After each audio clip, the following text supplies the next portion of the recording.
Hey, LEC community. Welcome to another edition of LEC Virtual Chats with Latinx Leaders. My name is Edgar Palacios, founder of the Latinx Education Collaborative, and we work on recruiting and retaining Latinx education professionals in K-12. With me, as usual, I have Susana Lizarraz, our Chief Community Officer. How's it going, Susana? I'm good. How are you? You know, we're what, 3 or 4 weeks into this?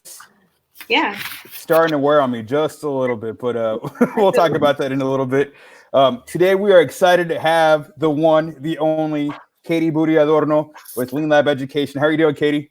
I'm doing good. How are you? You know, life is good. Can't complain too much.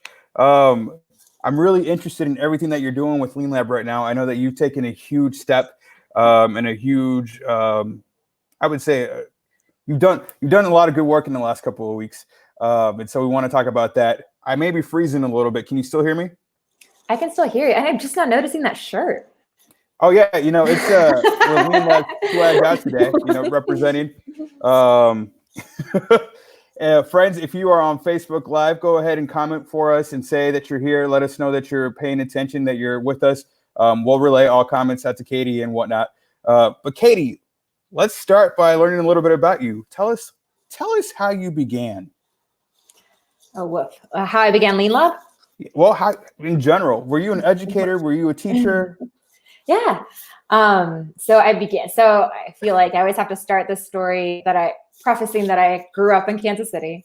I was raised by 2 community organizers, which kind of influenced everything down the road. I grew up because I was raised by 2 kind of social justice warrior community organizers. I grew up really aware of the inequality that existed, particularly around education in Kansas City.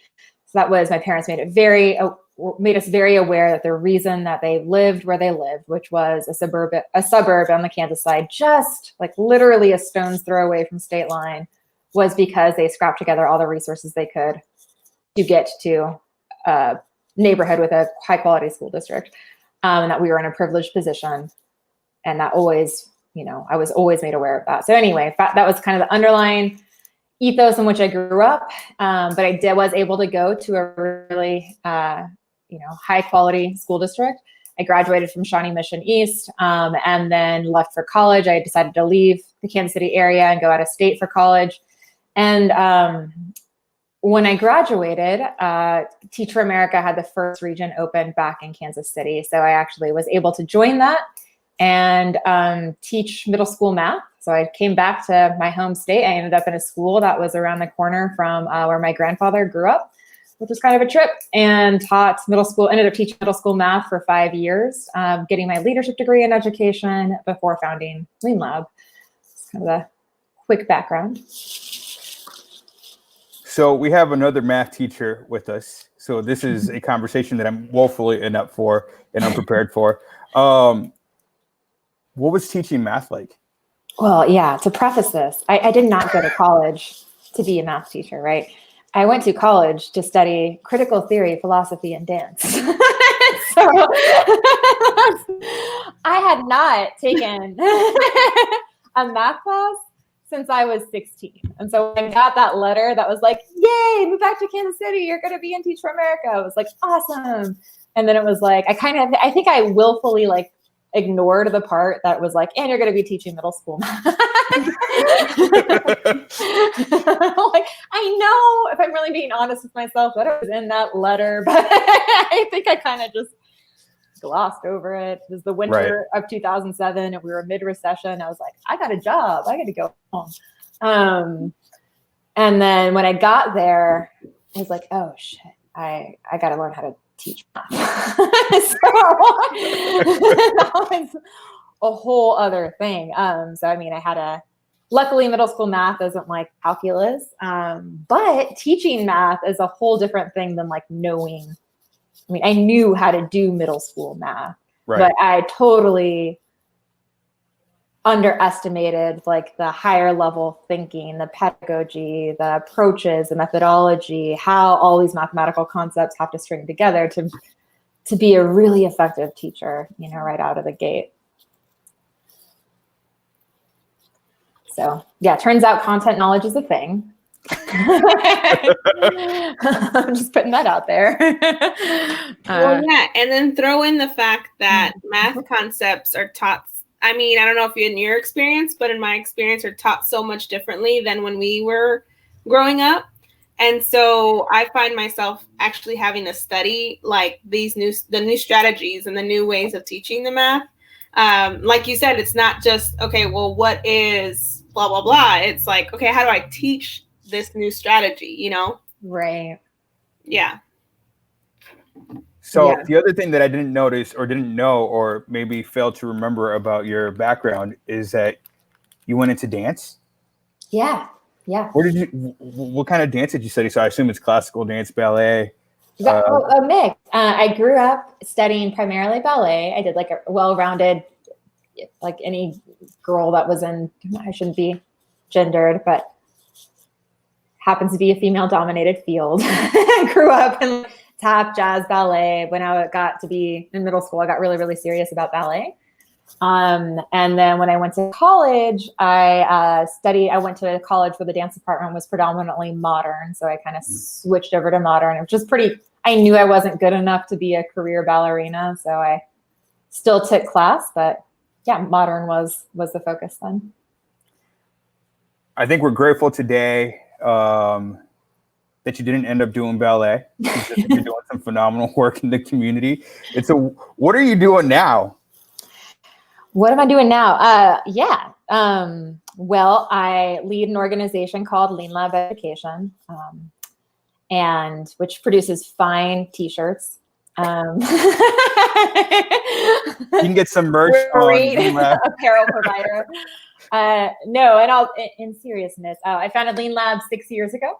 So we're just crawling out of infancy. We're now kind of an awkward teenage organization. But what we do is we believe that the future of education should be designed by and with those most impacted parents, students, and teachers. And we believe that 21st century tools and technology should be used to advance teaching and learning for the most vulnerable school communities. So in practice, what that means at this point, traditionally, I'll get into kind of segue what this has meant in the COVID-19 world, because that's a very different thing. Traditionally, the last 6 years of our work have focused around really working with school communities, typically serve Black and Latinx students here in Kansas City, understanding their needs and pairing them with high potential education startups, Latinx Education Collaborative being an example, and measuring those new startups' impact in teaching and learning. We work a lot in technology. We work, although we do work with services, but we're really looking for breakthrough new services or technologies that have the potential to advance the field of education.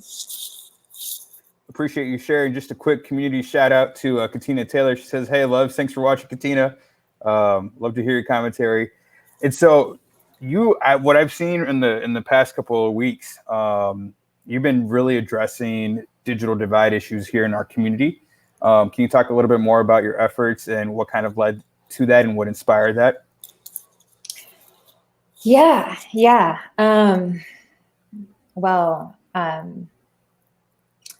So now we're on the 5th week of being at LEANLAB, of working remote. So five weeks ago, I remember this because it was Friday the 13th of March. That day was when we heard that Kansas City Public Schools and several of our local charter schools were going to close ahead of spring break, that they were kind of going into preemptive emergency response mode, and we didn't know when schools would potentially be reopening. But everything was this was just before the mayor's announcement of, or what are we calling it? It eventually became shelter in place, but it was when that first announcement came out from the city. So immediately we thought, well, hey, we work a lot with education technology. We know a thing or two about remote or virtual learning supports. Let's put together a quick splash page and set up a couple of community meetings. We've always been, I think, good, or we try to be good about convening community around educational issues. So let's put up a splash page curating what we know to be good emerging tools in education technology as a resource for educators. And let's set up a couple of calls just to get a pulse check on what's going on in the education community. So we did that. And I honestly thought at that time, like, we'll be supporting ed tech, we'll be supporting kind of an extension of the work we were already doing. But what became very, very clear from the first couple of phone calls with school leaders was that school systems were really underprepared for this. The digital divide was very, very real. School funding was not sufficient enough for schools to just go out and buy devices or Wi-Fi hotspots for their families on their own. Many of the schools didn't have up-to-date numbers on the current connectivity needs of their schools. So there was just this very overwhelming sense of kind of like Maslow's hierarchy of need. Like, we're not even at how we can really do dynamic virtual instruction. We're at how do we even reach our families? And then the food issue came up. How do we, if school's out, how do we even get food to our families? And then we can't teach our kids if they don't have connectivity. And what we're seeing consistently is about 20 to 30% of all or school populations across the board, these kids don't have consistent connectivity at home. So it's many have smartphones with data caps. And then as people have started losing jobs, we've seen the need increase as they're cutting non-essential services like internet, they're not paying phone bills if they can, so on and so forth. So that's when we kind of stepped into action and realized, I think, humbled by the need. I think as a leader, taking a step back and realizing I had held assumptions about our community's access that were not true and that we had never really, I knew intellectually that the digital divide was a thing, and that we had never really solved it. But I didn't previously quite understand how deep that connection was to learning in this moment in time. And so that's when we were like, well, we got to do something about this. It was just overwhelming need. We did have evidence that the schools were mobilizing to solve the food situation. And everyone that's working in the school right now are just incredible. I mean, the ingenuity that I've seen the last few weeks has just been just incredible. I mean, people have just been able to scrape together resources, scrape together distribution routes, get their personnel out there, consistently assessing needs from their families, getting resources to families and kids. So we knew that our schools were going to be able to do that. What we did hear from them, though, there was a need for a coordinated effort to money and, a coordinated effort to assess the connectivity needs across the landscape, and then to fundraise and find the best vendors to actually distribute resources. Yeah. So can you quantify, if you can, the amount it would take to get students today access to kind of bridge that digital divide? Yeah, let me pull right now. We have like real-time data every day that's updated daily. I did have it up a second ago, but we know across the region, it's been consistently we surveyed 29 school districts we invited to participate in this effort across Kansas and Missouri, and kind of 29 that represent the close to KC landscape. Yeah.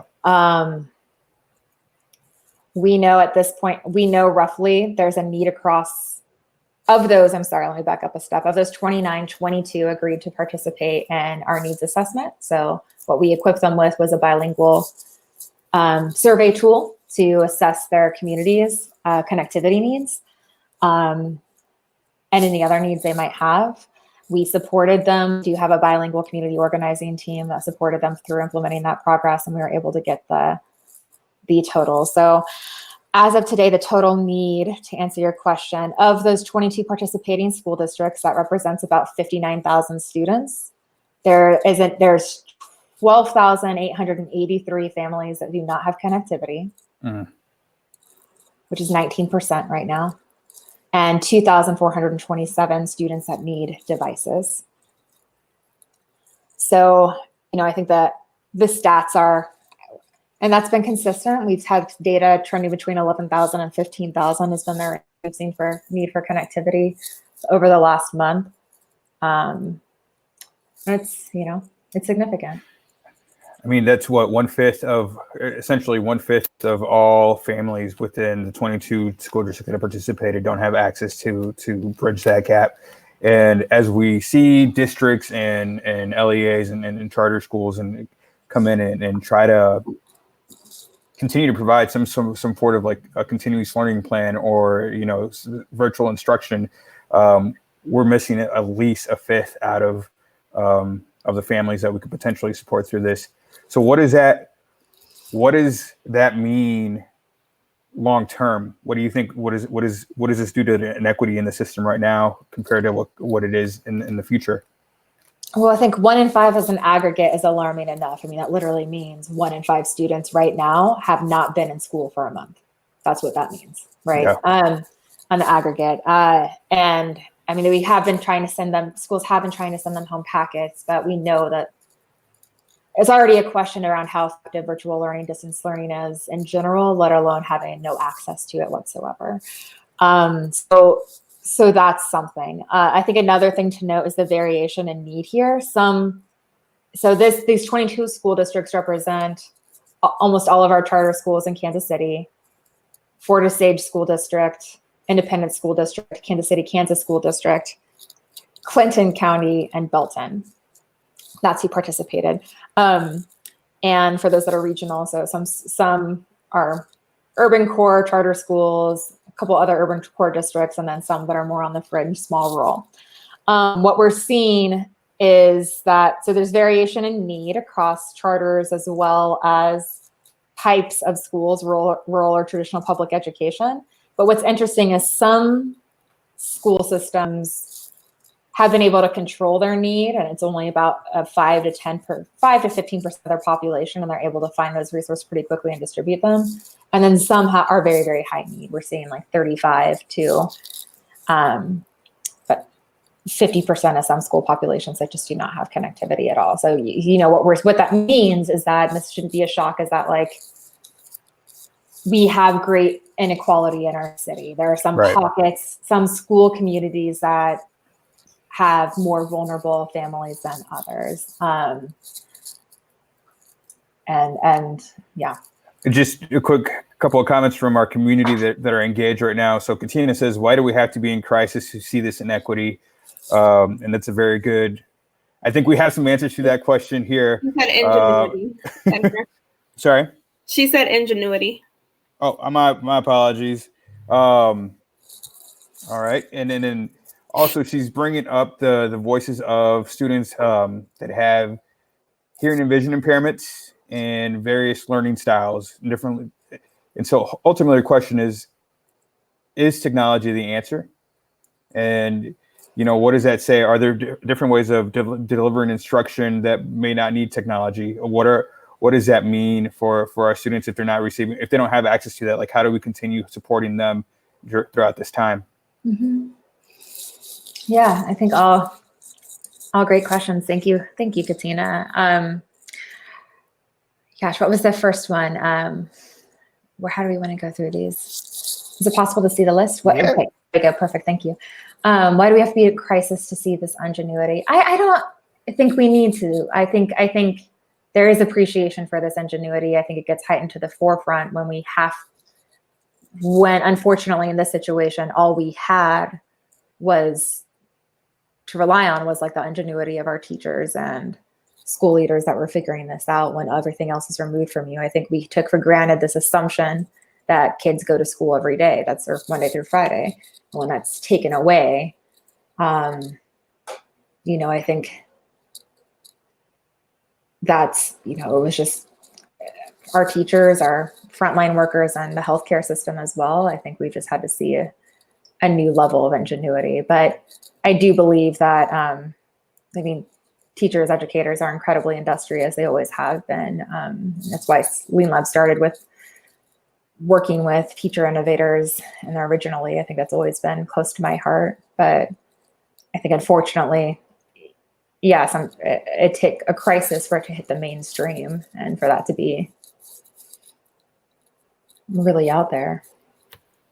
Hurston asks, so back to your question, or back to the comments around like the certain populations, do we find those families concentrated in specific areas of the city? We do, yeah. We've done a zip code analysis. And we know what we are working on as a short-term immediate gap is that we're working with Kansas City Public Schools and their bus system, the public school library, and Connecting for Good. And actually on Monday, they started targeting being able to use school buses to give Wi-Fi access. And what we were able to do is give them our zip code analysis to try to send buses to concentrated communities of higher need. So those are 64130, the Southeast area, has a concentration of families without connectivity. 64128, which is where Blueford Library is. Those are the two with the highest. There's a whole list of more. I mean, they trend onto areas of that have historically been high poverty, under-resourced areas. So this is not new information, again, around the digital divide. It's just reconfirming, I think, again, what we knew, but now. Yeah. But yes, we do have information. We have been consistently doing a zip code analysis. We hope to increase our ability to get that data and issue a data share agreement in the next coming weeks to be able to pinpoint households so we can start talking about longer term solutions around infrastructure to these exact communities and neighborhoods.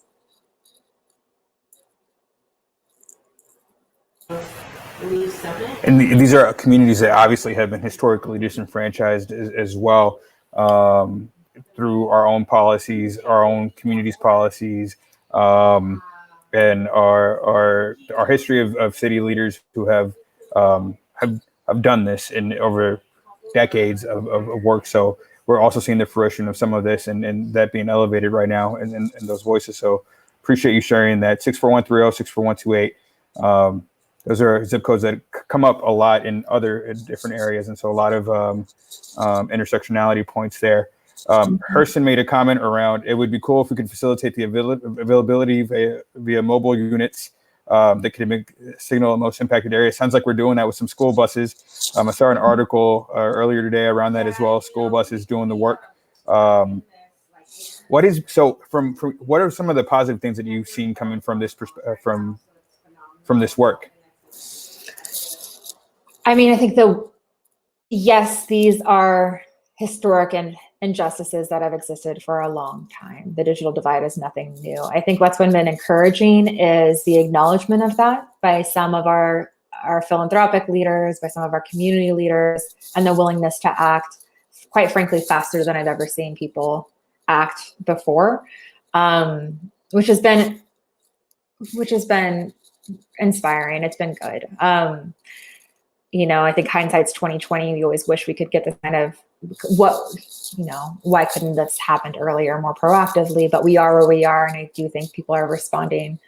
I think people do understand the gravity of this. I believe people do understand the equity issues that are embedded here, and are trying to think through both what this is a multi-phase process. What is the immediate emergency response that has to happen today?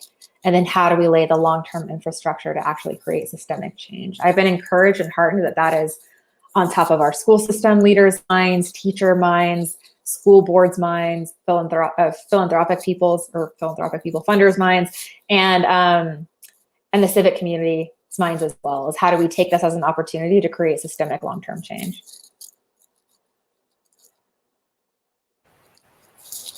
Susanna, what questions are coming up in your mind?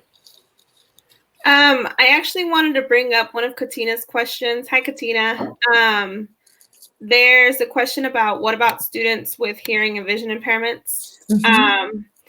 So I know that, for example, and this is just me coming from a district standpoint, from a teacher from a district standpoint, but we are the school for the deaf and hard of hearing students in our district. Which means we have access to sign language interpreters and paras and actually teachers that specifically focus on that. One example of that, Katina, is my lessons that are on Google Classroom. I recorded a video and had a sign language interpreter that interpreted it. So some of that work is being done, but I definitely see the point of like how the various learning styles, the impairments make it really hard for a lot of our kids to access, even if they do have computers and internet at home. So that's something to consider too. Yeah, I'll add to that real quick too. I think through our process, it's wholly led by the school. So we're a facilitator, and we trust that the schools and school districts are facilitating the needs assessment. We did add in there, and the needs assessment was also any visual or hearing impairments or any other accommodations we need to be mindful of when procuring or sourcing devices. So we did distribute that out. And I know that all of our school system leaders have trying to be as mindful as they can with grappling. How do we continue accommodating services? For Kim Riley has done an exceptional job of putting together resources for students with disabilities. So people have, it's a real thing. And it's a hard challenge knowing that if we can't access them in person to provide those accommodations, what else can we do? But I think Susanna was a great example. We're getting really creative. How do I bring the translator on, or the sign language translator onto the video? What are other ways we can access these kids? But it's hard. It is. Hurston wants to know, are you offering services on both sides of state line? Yeah, so I'll explain the tiered approach we're having right now. The one school district we're working with in Kansas is Kansas City, Kansas. They are still assessing the needs, particularly the needs of their Spanish-speaking communities still. So that's still an ongoing process. Right now, where we are in the process is charter schools. We're in the tail end of fundraising for charter schools. We're still working on they had smaller need per capita in comparison to our larger districts. We're still working with larger districts on a fundraising effort. In the meantime, and we've already identified a short list of vendors to get connectivity tools to these schools. It's a tongue twister. But in the meantime, we are trying to work with the city of Kansas City, Missouri, and libraries to deploy these buses. We just did the first pilot yesterday. They have a limited range. There's a lot to learn there, but we are looking, can that be replicated through the Mid-Continent Library System, which would extend the Kansas side as well. So we're working with Kansas City, Kansas Public Schools, and then looking at what can be reallocated over there as stopgap. Another question from Katina. Have you all thought about using neighborhood association buildings as hotspots for the kids in their areas? I can't imagine if they already have Wi-Fi that it would be difficult. Yeah, so I think for us, that's actually been part of the digital inclusion efforts, is leveraging neighborhood school communities. We already knew all the libraries already had Wi-Fi in their parking lots. So leveraging that, sending buses, and then looking to neighborhood associations is next on the list. What we underestimated is the actual infrastructure, the technology infrastructure for these is more challenging to provide an adequate signal radius. So if we deploy a school bus with a Wi-Fi hotspot on it, or you go to the parking lot of a library, the connectivity range is only between, at most, and this is if they have an external Wi-Fi tower or some external appendage they can place on top of the bus to transmit Wi-Fi, the range is only about 750 to at best 1,000 feet. So there are still, and that would be the same for community centers as well. And that still is with the required augmented infrastructure that we can put in place. So there are some limitations to that. But yeah, we're seeing what we can do reasonably in the short term to kind of green light community hotspot zones or Wi-Fi zones. Bob Hill, shout out to Bob Hill. Thanks for joining us, Bob. He has a couple of questions. One, regarding the digital divide, what do you think are the best strategies for not returning to business as usual? So as we look forward, how do we take what we're learning now and avoid some of this stuff in the near future once we're out of COVID? I think what's been really heartening is to see that, again, people are really are thinking deeply about this as an opportunity to create more systemic change.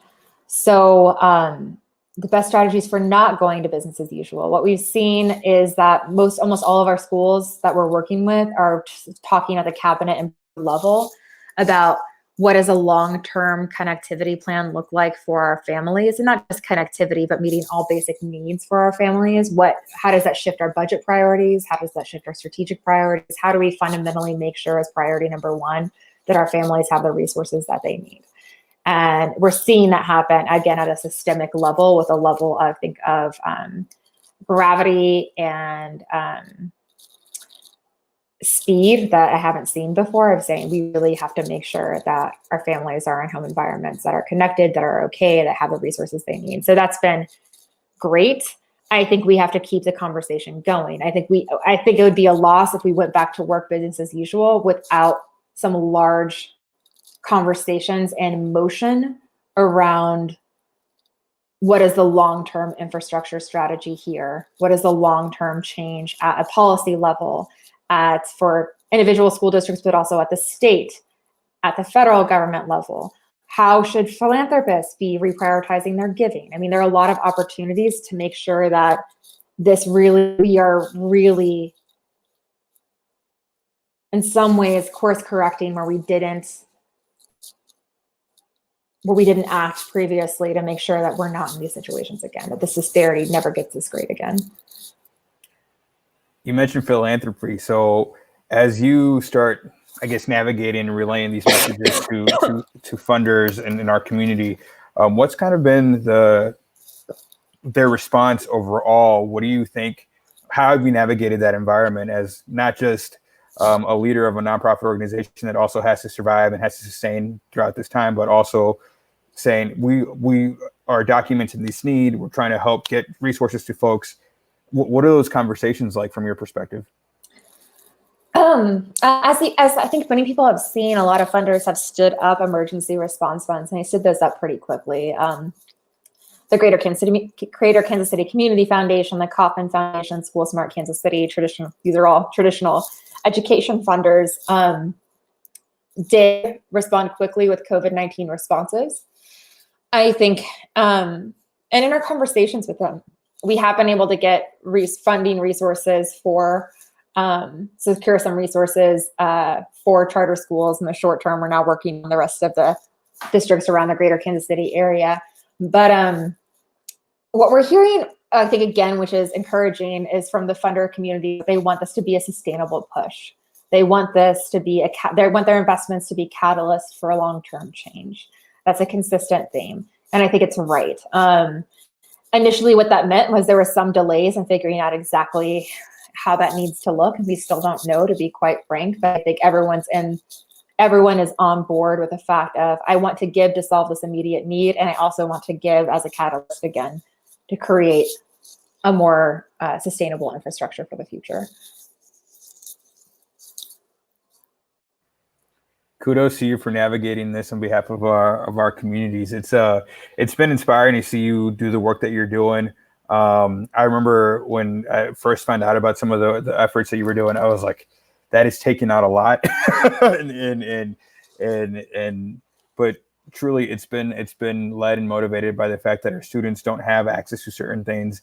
And, I think you've pivoted incredibly well and incredibly nimbly, considering the size of your organization and what you've been up to over the last couple of years. So what drives that passion? What do you think?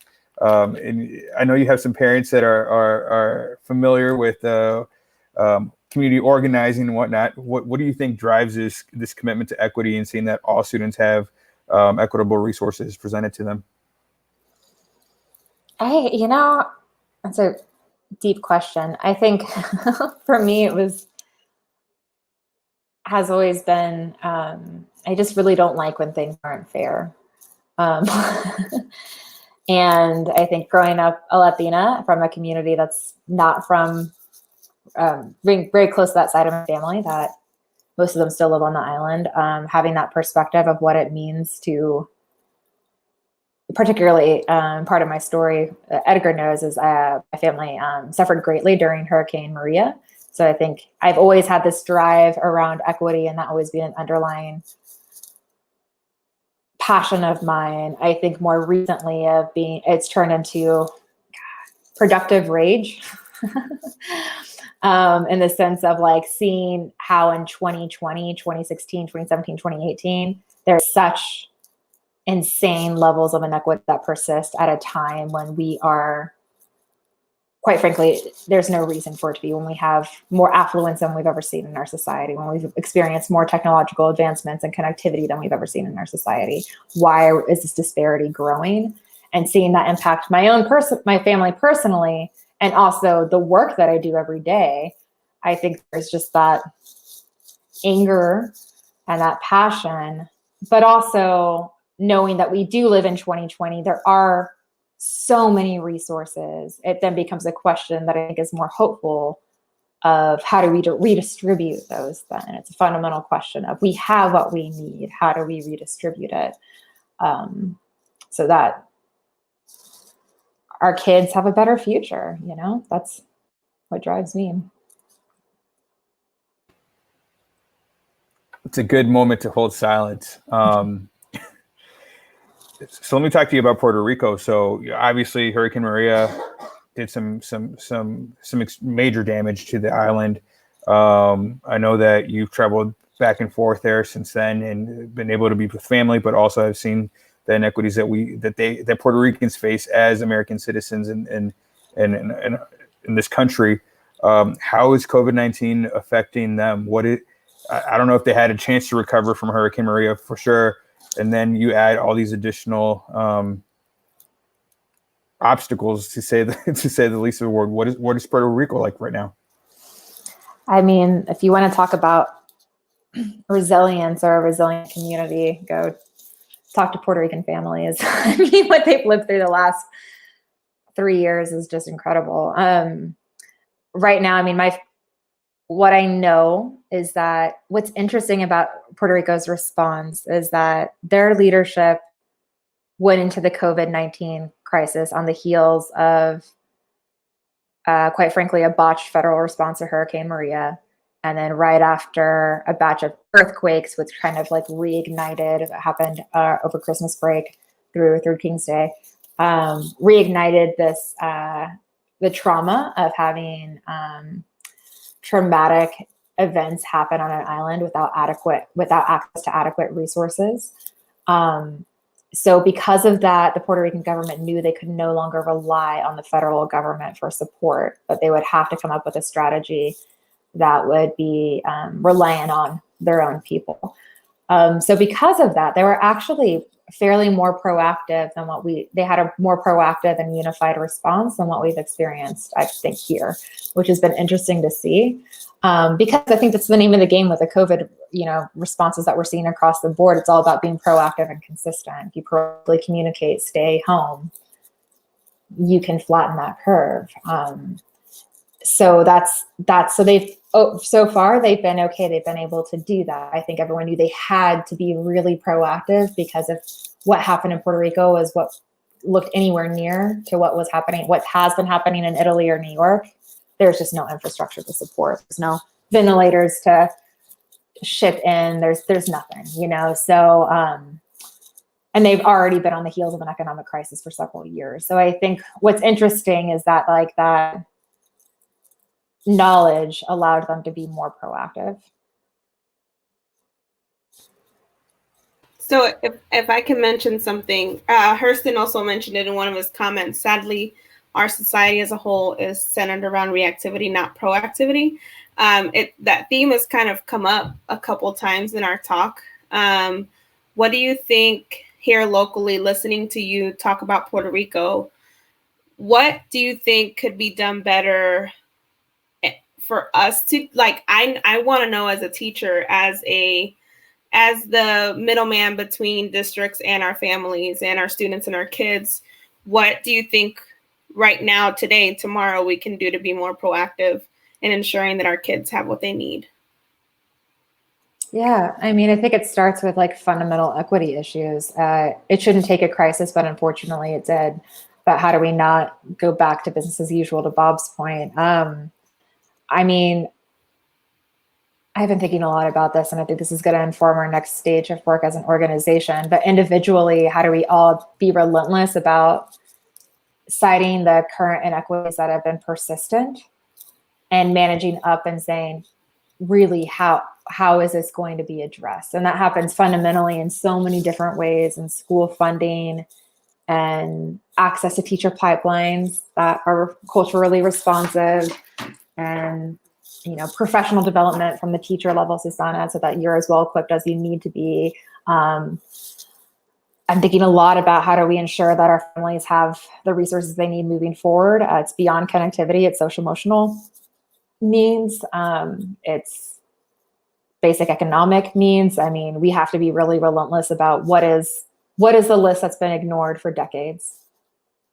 What is the plan moving forward to make sure it's no longer there? And it's going to take relentless advocacy from everyone. And and it's not an easy answer. It's not a sexy answer, but that's the only answer I know, is we have to, going back to my parents' roots too, like organize. It takes like relentless advocacy and organizing of community to say, enough is enough. What is the long-term plan? And here are some thoughts. Here are some suggestions. How do we move this into action? I'm fascinated by how this experience is actually going to inform the work of LEANLAB moving forward. What are some of your thoughts currently as to how the organization grows from this moment, and some learning lessons that could potentially be applied to the overall programming of the organization? Yeah, I mean, what's actually fascinating about what we've done in the last 4 weeks is that it's actually followed like this traditional model, our co-design model that we've had for a while in the organization, of listening deeply to your community needs, co-designing a solution with those that it impacts, and then trying to position that solution for scale as quickly as possible. And what we were able to do in the last 4 weeks was typically that's happening. We're doing this co-design work or the scale work with an education technology startup or a new service, and it's on a smaller scale. We'll pilot with, one classroom, and then we try to work it up the chain and grow it. We have, the luxury of time here, but we were able to still, in some ways, follow that process the last few weeks. So I think what that's made me realize is that there is an opportunity to make larger scale change for some of these more fundamental needs faster. And so, yes, we are wrapping up this initial first push around meeting immediate connectivity needs. But I think to Katina's earlier question, that's only one part of this problem. Getting connectivity, it is important. We need to be able to communicate with our families, not for instructional needs, but just to check in on family and child welfare, to just have that connection point to communicate. That is critical, and we do need to get that in place, but that's just the beginning of a longer conversation. So we're looking at, right now we're in really early conversations around how do we retool our team and our efforts. And we're blessed to have a community organizing team and a research team to do a much deeper dive across the entire Kansas City landscape to understand what are these deeper needs that have long gone unaddressed that are now surfacing as immediate needs, but have always been there. How do we do a deeper data dive? So that looks like, more community conversations, a deeper listening tour, getting more data sets from schools, doing more outreach and organizing on the community front, and then being able to put together a proposal or an action toward the point of what I've been saying earlier. How do we seize this opportunity to make systemic long-term change? Our lane is around connectivity and technology and instruction, but those are the levers we're looking at. But we do think we can unearth through a serious data collection process these other injustices that have long gone underserved, and bring that to the forefront of the conversations with our local philanthropists, community leaders, legislators, State Department of Education, et cetera. It'll be interesting to see what your next round of LEANLAB fellows look like, in terms of the services that they're providing, in terms of, what kind of needs that they're addressing. So I'm excited to see that potential shift. It's always, as a nonprofit person, I'm always excited to see how nonprofit organizations respond and what they do throughout times of crisis. And so I'm excited to see what the future looks like for your organization. But I'm also excited to see some leadership in terms of advocacy from a different perspective, and seeing how that takes root and takes place. And so I'm starting to see all these connection points coming together here, and that I think will ultimately impact the work that LEANLAB does for the next decade or so. So kudos to you for leaning into innovation, ideation, and essentially the design thinking process, and for living one of your core values, which is equity. And so shout out to you and the work that you and your team are doing on this, because it's kind of exciting. It's not kind of exciting. It is exciting to see some attention to these things. We are getting close to our time, and so Susanna, I always do this. This is now a tradition with us. I always kind of leave those last questions to the educators in the space. I start shutting up because I believe in equity and voice. And so, Susanna, what questions, thoughts do you have that we may have not covered today? I come into these talks really, obviously, with my mindset being that I'm a teacher. Like I said, I'm the access point for a lot of families.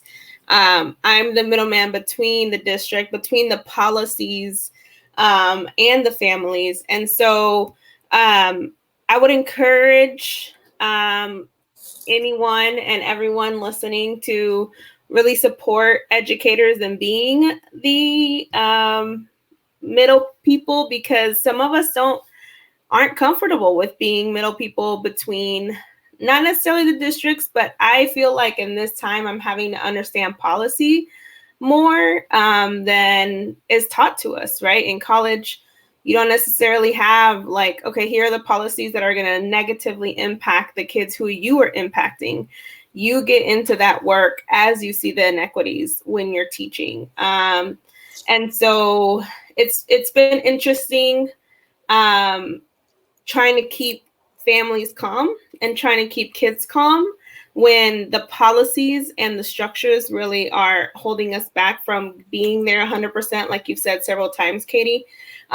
So it's a comment, it's a question, it's a exclamation point, all the things. It's a lot of responsibility for us. And so thank you, Katie, for the work that you and the LEANLAB do, because it's necessary and it's really helpful. Thank you. I mean, of course, you're doing the real work every day. But I mean, I can say on our end, yeah, I'm just agreeing with everything you're saying. It's overwhelming. I mean, on our end, what we're trying to do is we've done a teacher needs assessment. We have a community organizer group that's working now to try to we're working closely with Edgar and KCEC to try to figure out next steps on like, how do we support our teachers through this too? Because to your point, you guys are the ones on the front lines that are surfacing new needs every day. Mm-hmm. And how do we capture what those are and communicate it back to those that are making decisions in a way that can affect change? So we're really just acting as a facilitator, but I think all your points are right. And we need to keep working to find better ways to support teachers and elevate that voice. Yeah. Thank Katie, you. As a final wrap-up question for you, what can we as community members do to support you and the work that you're doing? Great question. You can just go to our website at leanlabeducation.org. There's a coronavirus banner on the top. If you click on that, you can see the resources we put together. On the bottom, there's a survey. Or just reach out to me directly at katie@leanlabeducation.org. Our initiatives right now, we're wrapping up the initial emergency response to connectivity devices for COVID. And then we'll be beginning the process on ideating longer term infrastructure solutions, and then longer term systemic solutions for these inequities. So what we really need people is just to stay engaged. Let us know what your needs are. And yeah, what else we can be doing. That's it. Awesome, Katie. Well, thank you so much for joining us today on our conversation. We have posted all the links and your email on our Facebook comment profile. So if you want to connect, it is on there in the comments. Appreciate the community for joining us today. Katie, thank you so much to you and your team for the work that you're doing. Of course, anything that we can do to help support, we will be right alongside you on this journey. So for all those watching with us, thank you and have a great rest of your evening. It's an honor. Thank you, Edgar. Thank you, Susanna. Thank you.